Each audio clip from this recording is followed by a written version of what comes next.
This is a demonstration video to show how to work around a limitation in Cubase LE when it comes to using Har-Bal Spatial Pan. Look, I'll show you what the issue is on this simple recording. So I'll solo this track here. I'll insert the Spatial Pan plugin, bring up the control panel. Now, if I set this playing,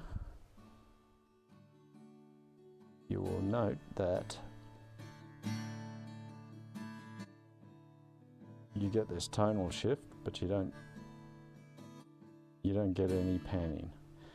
So the reason this is happening is it's sitting on a mono channel and it needs a stereo channel because it takes in a mono input and it outputs a stereo pair. So because it's on a mono channel in Cubase LE, all you're getting on the output is the, by the looks of it, left channel from the plugin and not the right. And then that's been sent through the panner in the channel which is pan centered at the moment, so it comes out equal strength left and right. So basically the problem is here you see there's this circle here that tells me this track is a mono track, but the problem with Cubase LE is they don't have any way of actually forcing a mono track into a stereo track. I think they do on their commercial releases that you pay for, but not on Cubase LE. So the easy way to get around this issue, assuming that you've already got some source material recorded, is to just add a new track and give it a stereo configuration. And because I've actually got okay, I'll add a second one here for this other track as well, so I'll do that. So add a stereo track. So now all I need to do is take this and drag it over here. And I'll do the same with that one. And now,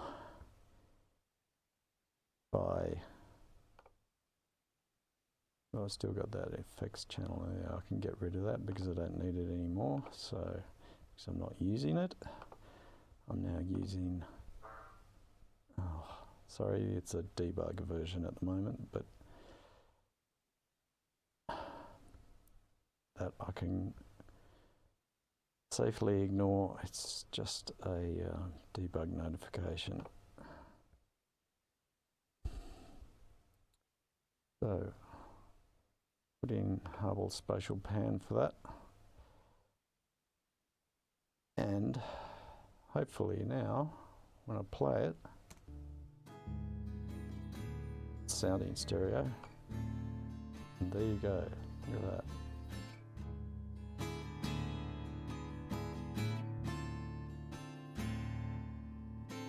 So that's the effect that we're after. So if I want to make it a bit louder, let's go in to our effects, and I shall add my dynamics processor, except I want it before the spatial panner. Okay, I'll just choose my playing guitar preset.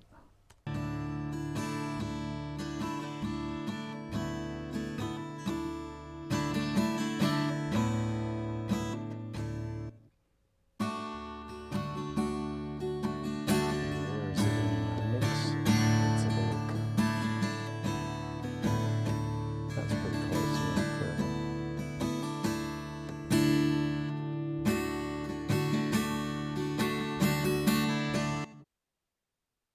Okay,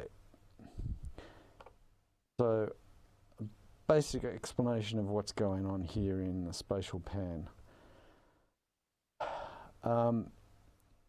This little icon here represents a listener. This little icon here represents what's coming in on this channel, which is this guitar part. These represent walls, basically. And you see here I'm modelling a space that's 30 meters by 30 meters with a far field distance of 7 meters.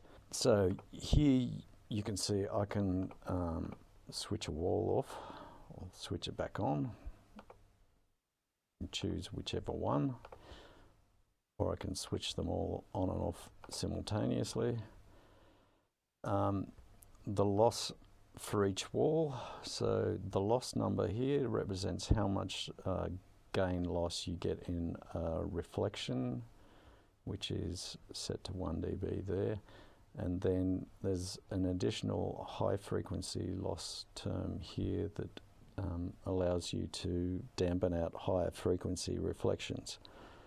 So this is currently set at 10 dB, so that's in total for high frequencies there'll be an 11 dB attenuation off the wall, and for low frequencies 1 dB. And the transition between low and high occurs at 1 kilohertz, and the filter slope, if you like, between what occurs at the low frequency and the high frequency is just 6 dB per octave, so it's just a simple first order lead lag filter that implements it. So all these characteristics here, plus the wall, plus the geometry size, which you can see I can change, whatever, comes under the banner of what's called, or what's termed, a geometry, which down here defaults to common.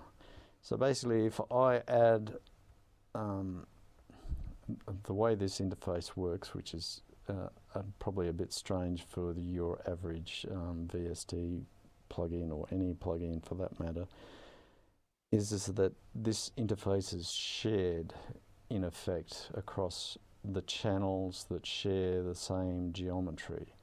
So if I now go into my bass guitar part,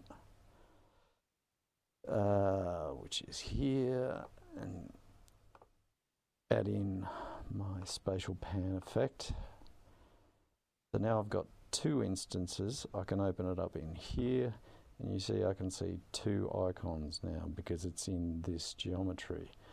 If, for example, I were to say I wanted a different geometry, which I can actually do. Is that editor up? Yes, I think it is. Yep. So if I say I wanted a separate geometry for bass, suddenly that other performer has disappeared because it's in a different geometry. But I don't want a separate geometry, so I'll just select that one. So now if I play it, you'll note I have two parts to play with. Except I probably need to put compressor on the bass part to make it louder as well. Just close that for a minute.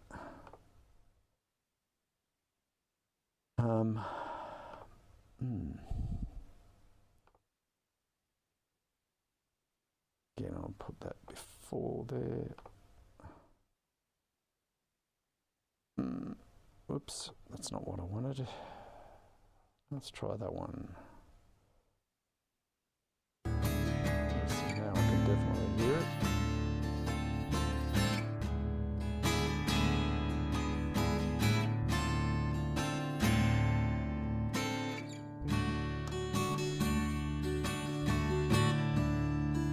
So now I can put them wherever I like in the room.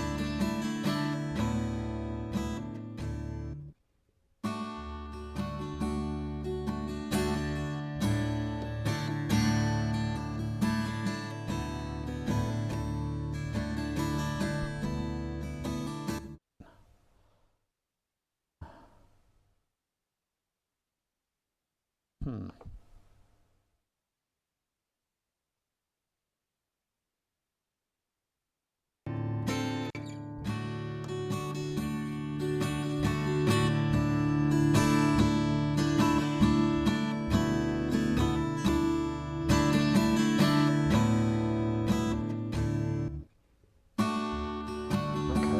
a bit louder now.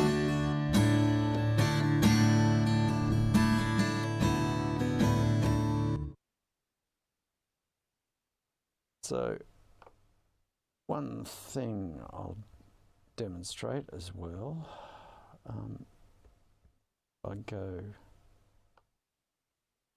let's change the loop points.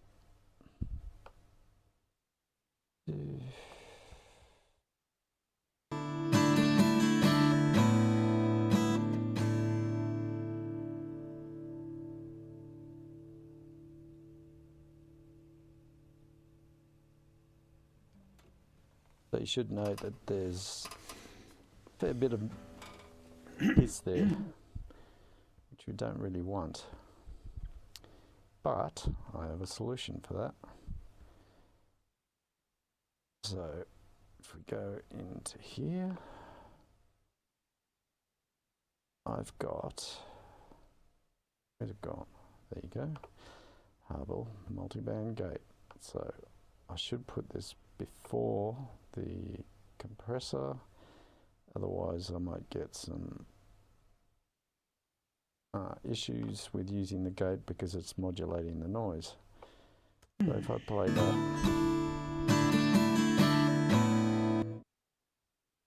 you've got a bunch of sliders down here that set a threshold for when a particular band cuts out. So because the level is actually quite low, the actual noise, most of the noise floor is actually below here. But let's see, I can move them all together like that. Let's just set it there.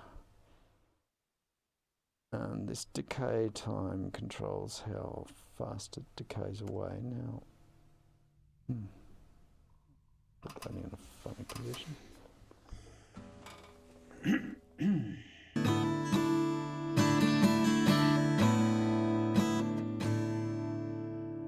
There you go. As you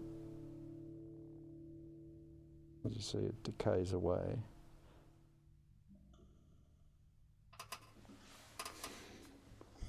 The hiss disappears.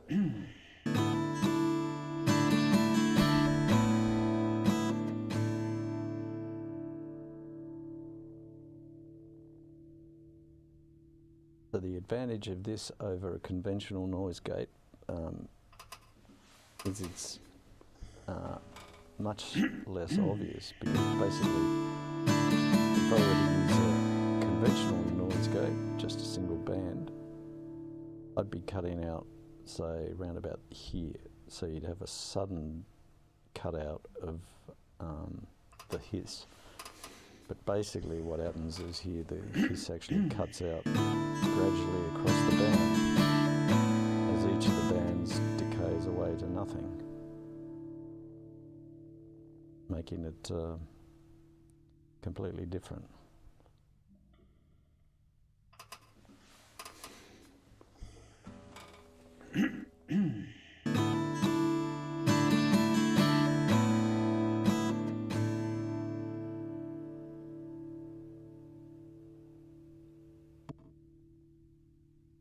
There's a demonstration. Anyway, that's pretty much it. Thanks for listening.